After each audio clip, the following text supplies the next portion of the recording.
Olá, começa aqui o Macro Review, o podcast de economia do C6 Bank. Nessa edição, a gente vai falar de inflação.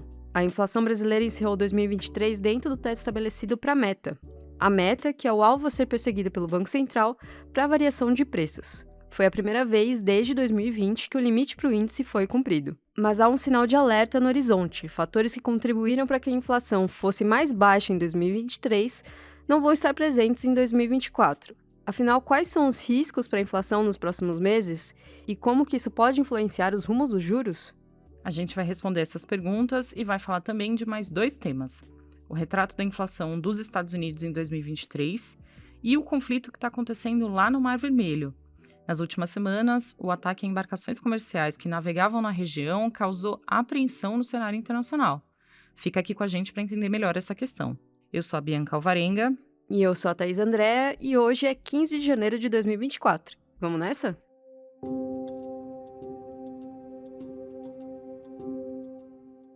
A inflação brasileira deu uma trégua em 2023 depois de passar anos em patamar muito elevado. O IPCA teve alta de 0,56% em dezembro e encerrou o ano passado com um avanço de 4,62%. Com isso, a inflação ao final de 2023 ficou abaixo do teto da meta, que é de 4,75%, pela primeira vez desde 2020. Vale lembrar, no entanto, que a meta era de 3,25% em 2023. Ou seja, os preços ficaram dentro do intervalo de tolerância, mas longe do alvo a ser perseguido pelo Banco Central. De qualquer forma, foi uma boa notícia.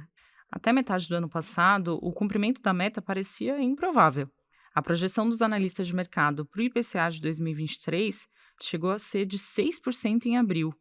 No final das contas, então, a inflação foi bem menor do que a esperada. E por que a gente teve um cenário melhor? Eu vou listar aqui dois motivos principais para essa melhora. O primeiro foi o dólar. Boa parte da contribuição positiva para a inflação veio da queda da cotação da moeda americana. O câmbio, que estava na casa dos R$ 5,20 em janeiro passado, encerrou o ano em R$ 4,86. A depreciação do dólar frente ao real fez com que os produtos e insumos importados ficassem mais baratos. E o segundo fator de alívio para a inflação foi o preço das commodities. Os produtos negociados no exterior, como grãos e metais, ficaram mais baratos ao longo de 2023. A safra recorde colhida no campo brasileiro no primeiro semestre passado foi um dos motivos para o aumento da oferta de grãos no cenário internacional. E os efeitos dessa oferta maior também alcançaram outros alimentos consumidos pelos brasileiros. Por exemplo, como o milho e a soja são base para a alimentação dos rebanhos, o preço da carne caiu no ano passado. A categoria de alimentos registrou deflação de 0,5% em 2023. Foi a primeira vez que isso aconteceu desde 2017. Já o recuo nos preços de metais contribuiu para uma desaceleração da inflação dos bens industriais. Na contramão do alívio promovido por fatores externos estão os preços de serviços. O desemprego abaixo da média histórica faz com que os empresários do setor tenham que pagar salários maiores para suprir a necessidade de mão de obra. O custo desses salários mais altos tem sido repassado para os preços de serviços como saúde, educação e lazer. A inflação do setor ficou em 6,2% em 2023. Para 2024, os preços de serviços devem continuar a ser uma preocupação. A gente não espera uma desaceleração significativa do mercado de trabalho brasileiro, o que significa que o desemprego deve se manter abaixo da média histórica e os salários devem continuar subindo acima da produtividade. Além dessa pressão de serviços, alguns fatores que contribuíram para uma inflação menor no ano passado não devem dar alívio em 2024. Nos próximos meses, é esperado uma estabilização nas cotações de commodities, como grãos, petróleo e metais. Já o dólar deve voltar a subir. Por fim, outro risco para a inflação brasileira é a elevação das alíquotas em alguns estados do ICMS, que é um tributo que incide sobre diversos produtos e serviços. O Eliezer Jacob, analista do time de economia aqui do C6 Bank, detalha os riscos que estão no radar e explica que, se esses riscos se concretizarem, a inflação pode acelerar nos próximos meses. Agora, como é que essa possível alta de preços pode influenciar a condução da política monetária pelo Banco Central? Vamos ouvir a análise do Eliezer.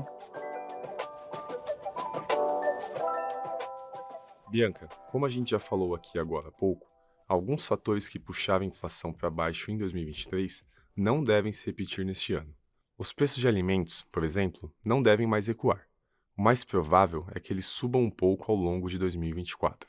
Além disso, os custos para o setor produtivo Medidos aqui pelo IGP, que é um índice que calcula a variação de preços no atacado, preços ao consumidor e preços na construção civil, esses custos apresentavam deflação recorde no ano passado.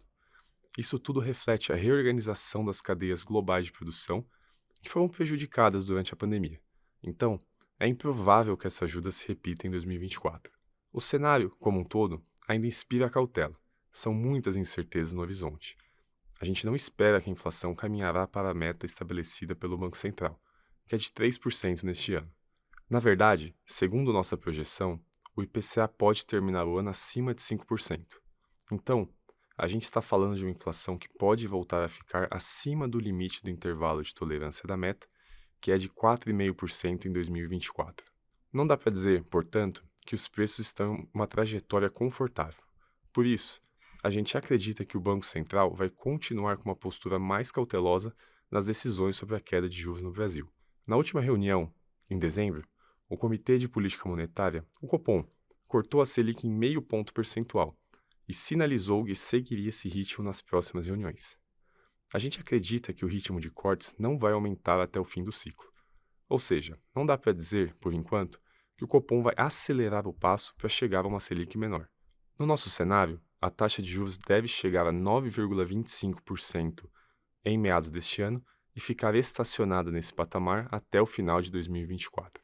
Em resumo, Bianca, com os riscos de uma inflação maior, o Brasil deve avançar cuidadosamente para alcançar juros mais baixos.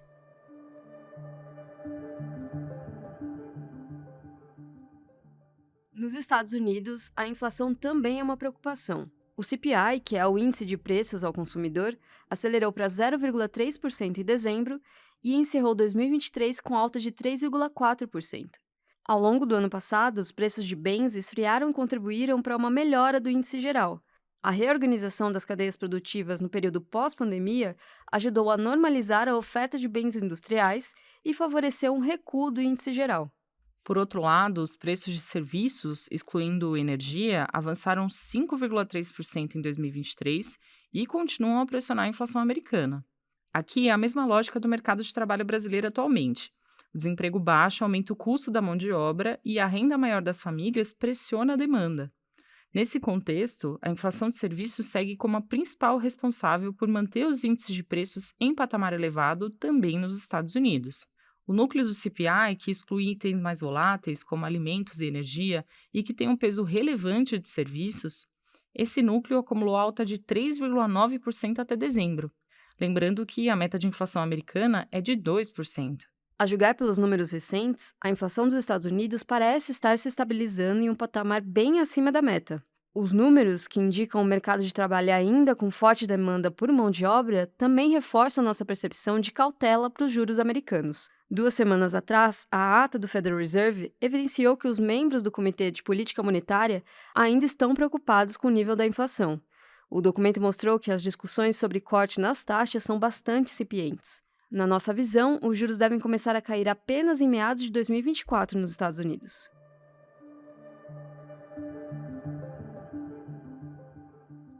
O assunto agora é o conflito no Oriente Médio.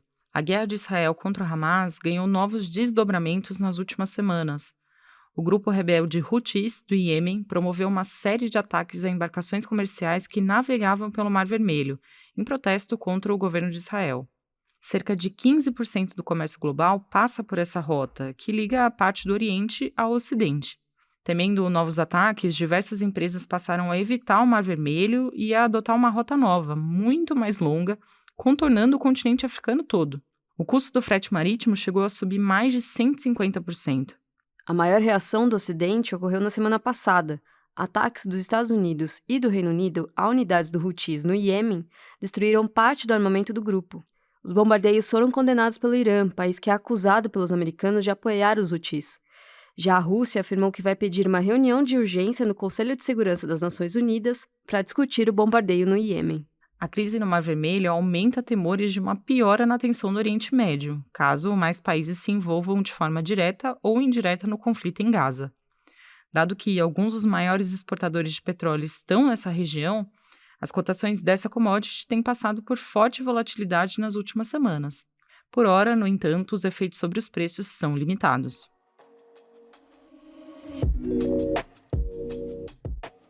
Hora da nossa agenda, eu compartilho agora os dados econômicos que nossa equipe acompanha nos próximos dias. Na terça-feira, 16 de janeiro, o IBGE divulga a pesquisa mensal de serviços referente ao mês de novembro. Nossa expectativa é de uma leve queda no volume de serviços prestados no país no mês. Também na terça-feira, saiu o desempenho do PIB da China no quarto trimestre do ano passado. A gente acredita que a economia chinesa deve ter crescido em linha com a meta estipulada pelo governo local, de cerca de 5%, em 2023. Já na quarta-feira, saem os dados da pesquisa mensal de comércio. A gente também espera uma leve retração tanto no varejo restrito quanto no varejo ampliado. Bom, é isso, chegamos ao fim do episódio de hoje. Muito obrigada a você que ficou comigo até aqui. E eu convido você a compartilhar com a gente suas impressões sobre o episódio de hoje. Que tal usar nossa caixa de comentários no Spotify ou no YouTube, hein? Esse feedback é muito valioso pra gente. Obrigada a todos que comentaram nos últimos episódios. Quem faz parte da equipe econômica do C6 Bank são o Felipe Salles, a Cláudia Moreno, a Cláudia Rodrigues, o Eliezer Jacob e o Felipe Mack. A produção e o roteiro são desse time todo, junto com Bianca Alvarenga. A edição de som é da Thaís Andrea. A divulgação nas redes sociais fica com a Ana Vischer. Lembrando que você pode seguir o Macro Review na sua plataforma favorita de podcasts. Assim, quando a gente publicar um novo episódio, você será notificado. É bom para quem quer ficar por dentro da economia e para quem quer conhecer uma visão original dos fatos econômicos. Uma boa semana para você e até a próxima!